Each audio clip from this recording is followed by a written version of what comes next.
এবার বক্তব্য রাখবেন শাহাদারা মান্নান, ৩৬ বগুড়া ১। মাননীয় সদস্য, আপনার সময় ৫ মিনিট। নির্দিষ্ট সময়ের মধ্যে শেষ করার জন্য অনুরোধ করছি। ধন্যবাদ মাননীয় স্পিকার। আসসালামু আলাইকুম। পিতার হাতে স্বাধীনতা, কন্যার হাতে দেশ, নাতির হাতে বিশ্বমঞ্চ, আলোকিত স্মার্ট বাংলাদেশ। মাননীয় স্পিকার, আমি গভীর শ্রদ্ধার সাথে স্মরণ করছি বাঙালি জাতির অবিসংবাদিত নেতা, ইতিহাসের মহানায়ক, সর্বকালের সর্বশ্রেষ্ঠ বাঙালি জাতির পিতা বঙ্গবন্ধু শেখ মুজিবুর রহমানকে, যার জন্ম না হলে বাংলাদেশের জন্ম হতো না। তাই তো আমি দৃঢ় কণ্ঠে বলতে চাই, মুজিব মানে স্বাধীনতা, অমর কাব্যের কবি। আমি কৃতজ্ঞতা জ্ঞাপন করছি জাতির পিতার রক্তের উত্তরাধিকারী, মানবতার নেত্রী, বিশ্ব নেত্রী, সফল রাষ্ট্রনায়ক মাননীয় প্রধানমন্ত্রী শেখ হাসিনার প্রতি।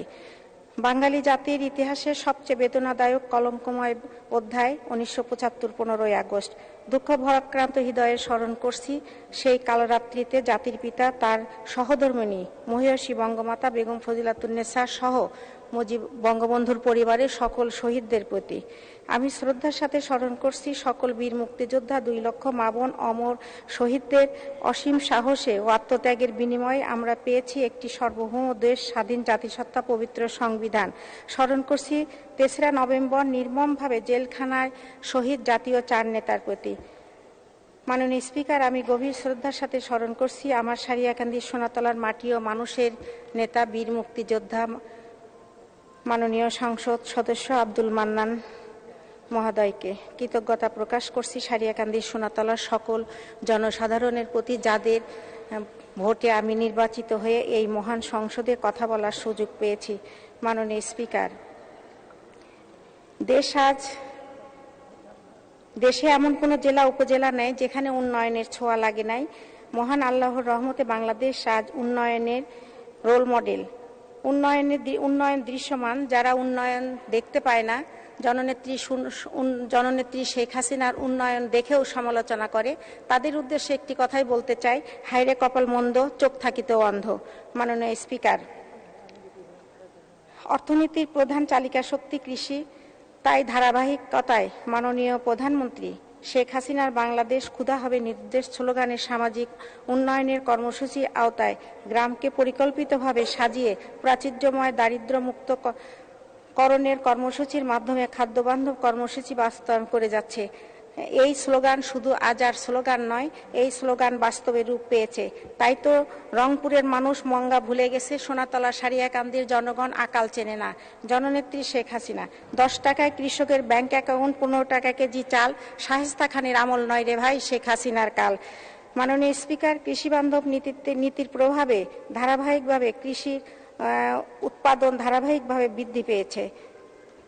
মাননীয় স্পিকার, আজ মাননীয় প্রধানমন্ত্রী শেখ হাসিনার বলিষ্ঠ নেতৃত্বে বাংলাদেশ উন্নত বিশ্বের সোপানে অগ্রগামী ভূমিকা অবতীর্ণ হয়েছে। মাননীয় স্পিকার, বাজেটের উপরে বক্তৃতা, সময় খুবই স্বল্প, তাই কথা বলবো অল্প।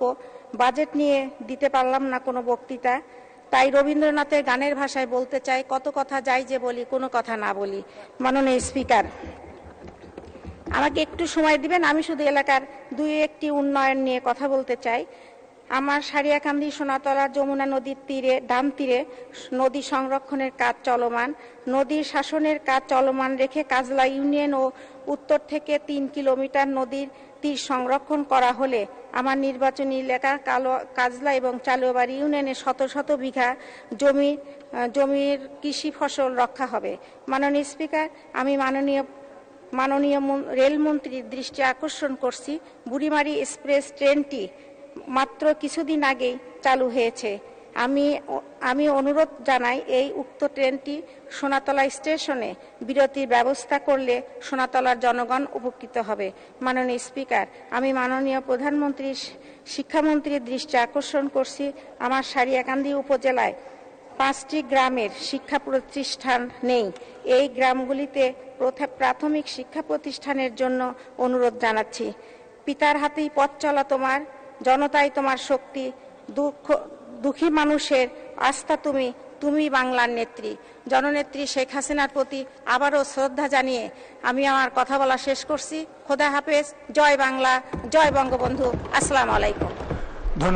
ধন্যবাদ আপনাকে সময় মতো শেষ করার জন্য, সুন্দর বক্তব্যের জন্য।